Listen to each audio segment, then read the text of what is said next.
Hey guys, just for the purpose of your video here, I want you to go ahead and you can see these bolts inside here that we're going to be taking off.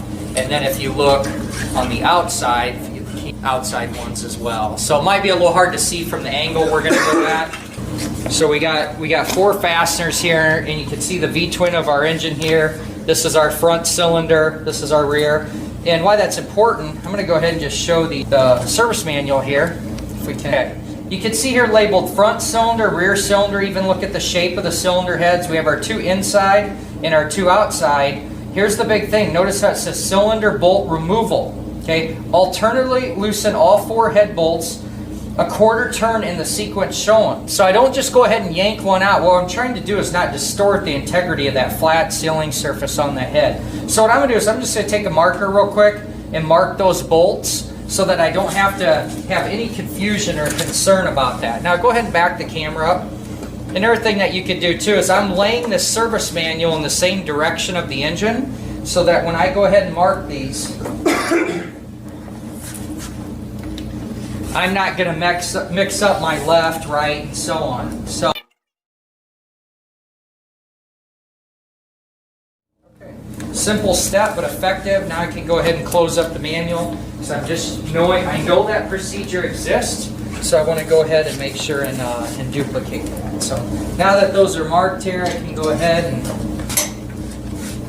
quarter turn,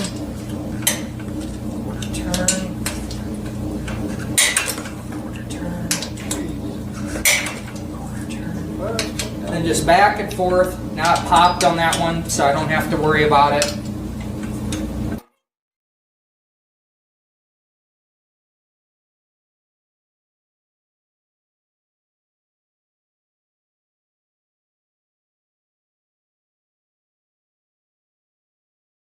These are on dowel pins, so I don't have to worry about it just falling off and falling on the bench. I'm just going to go ahead at this point.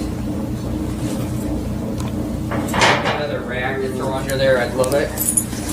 So you can see our dowel pins, we talked about that. You guys are going to be looking at, thanks guys, things that you hadn't seen necessarily before as far as with these head gaskets and whatnot.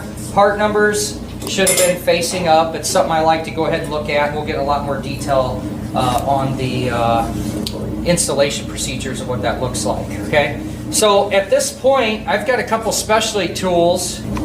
All right, here's something you're going to see in your lab sheet that asks you to do. If you were just doing complete disassembly, you really wouldn't have to do this step, but I'll show you why it might be valuable here in a second.